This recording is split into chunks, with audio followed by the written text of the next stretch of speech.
Assalamualaikum dan salam sejahtera bersama saya Muhammad Dihya Sahlan dalam Berita Pagi Sabah edisi Isnin 13 Disember 2021. Nasib pekebun getah di Sabah sentiasa terbela di bawah Kerajaan Negeri Gabungan Rakyat Sabah GRS. Ini terbukti apabila Kerajaan GRS memperuntukkan 20 juta ringgit bagi pembayaran insentif harga getah dalam Belanjawan Negeri tahun 2022 bagi membantu pekebun kecil dan pendoreh getah di negeri ini. Ketua Menteri Dato' Sri Panglima Haji Jinor berkata, melalui insentif itu, para pekebun kecil akan diberi tambahan harga getah sebanyak 25 sen sekilogram bagi getah kentalan. Lembaga Industri Getah Sabah LIGS pula akan menyumbangkan subsidi sebanyak 5 sen bagi sekilogram getah kentalan menjadikan jumlah tambahan harga bagi sekilogram adalah 30 sen pada tahun 2022. Katanya dalam Belanjawan 2022, LIGS telah diperuntukkan sebanyak 5.23 juta ringgit bagi perbelanjaan pembangunan selain terus menerima geran bantuan kerajaan sebanyak 11 juta ringgit. LIGS juga akan meneruskan pembangunan kawasan ladang melalui program High Impact Project Tanam Baru dan Tanam Semula Getah secara berkelompok yang melibatkan 2,333 pekebun kecil. Selain itu, LIGS terus melaksanakan program aktiviti ekonomi tambahan AET kepada pekebun-pekebun kecil getah dengan 4 bidang usaha iaitu tanaman halia, nanas MD2, pisang nipah dan pertenakan ikan talapia. Datuk Hajiji berkata demikian ketika berucap pada Majlis Pelancaran Bantuan Musim Tengkujuh BMT di Tuaran. Anjung Kasih Yayasan Kebajikan Negara YKN Ken Cottage Hospital Duchess of Kent Sandakan telah dilancar dan dirasmikan oleh Menteri Pembangunan Wanita, Keluarga dan Masyarakat Datuk Seri Rina Muhammad Harun. Anjung Kasih berkenaan adalah yang ke-16 diwujudkan YKN di negara ini dan yang pertama di Sabah. Anjung Kasih ini diwujudkan sebagai tempat penginapan sementara bagi golongan memerlukan khususnya pesakit dan ahli keluarga kurang berkemampuan untuk ke hospital kerajaan. Alhamdulillah di Sandakan ini kita mendapat tajaan utama daripada pihak Petronas yang telah pun sudi untuk menyumbangkan pembinaan dan juga untuk anjung singgah kita yang ini boleh menempatkan sehingga 60 orang ahli keluarga pesakit terutama daripada golongan B40.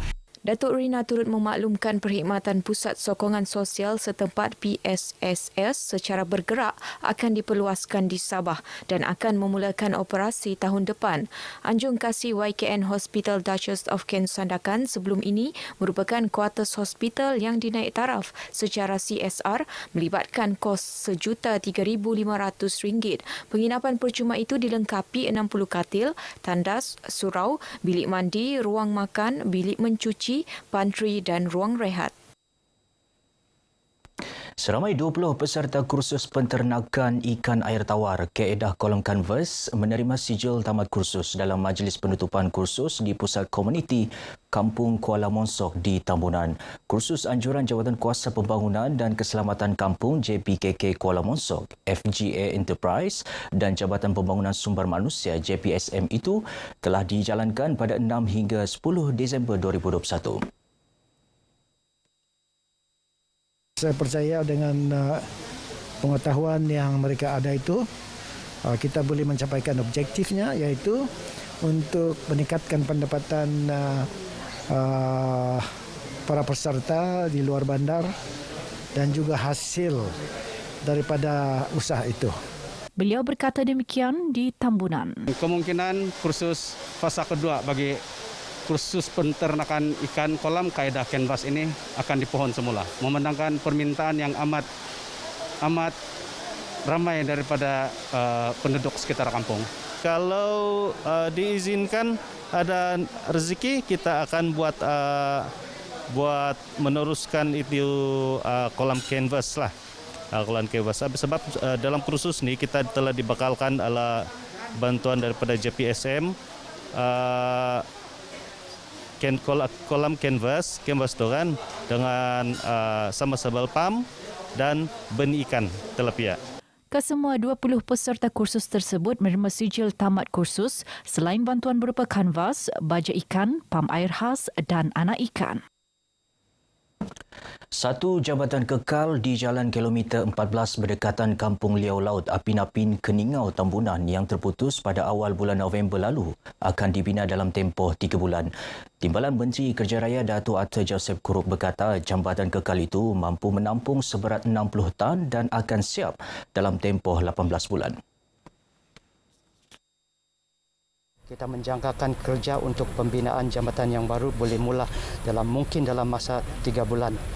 Dan setelah itu ia mungkin mengambil masa selama 18 bulan mungkin untuk disiapkan jambatan yang baru, dan kita harap bahawa jambatan yang baru itu Steel Bridge bolehlah menyelesaikan masalah tanah runtuh ataupun jalan yang putus di sini. Beliau berkata demikian kepada media selepas membuat lawatan kerja di jalan berkenaan di Keningau. Dato' Arthur turut memaklumkan kementeriannya juga telah menubuhkan satu badan jawatan kuasa bertindak dengan kerjasama konsesi Jabatan Kerja Raya JKR Malaysia bagi menangani sebarang kemungkinan tanah runtuh di bawah Jalan Persekutuan untuk tindakan lanjut. Buat sementara, jambatan Bailey sehala digunakan untuk laluan kenderaan tidak melebihi berat 8 tan. Baik, perkembangan semasa COVID-19, Sabah mencatatkan jumlah kes harian terendah sejak 29 Jun dengan hanya 197 kes baharu semalam. 90 kes lebih rendah daripada sebelumnya, manakala hanya satu kes kematian direkodkan iaitu di Keningau. Menteri Kerajaan Tempatan dan Perumahan Datuk Seri Panglima Masih Manjun dalam kenyataan berkata 8 daerah mencatat sifar kes dengan 13 daerah di bawah 10 kes. Seramai 194 daripada 197 pesakit atau 98.48% kes yang dilaporkan adalah dalam kategori 1 dan kategori 2. Tiada pesakit dalam kategori 3 dan kategori 5, manakala seorang pesakit dalam kategori 4. Bilangan pesakit sembuh terus mengatasi kes baharu dengan 335 pesakit sembuh menjadikan jumlah kumulatif 227,760 orang. Baik saudara, sebelum beralih ke berita seterusnya, kita ikuti statistik terkini kes COVID-19 mengikut daerah dan kadar vaksinasi bagi Sabah.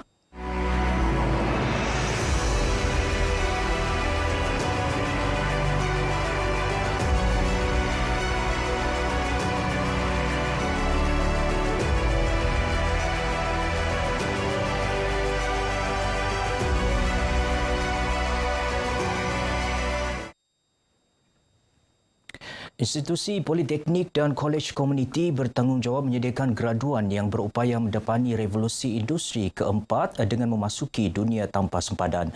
Menteri Tugas-Tugas Khas Datuk Arifin Mohamad Arif dengan melahirkan tenaga pekerja berkemahiran tinggi berterusan sekaligus menjamin pertumbuhan industri lebih mempan.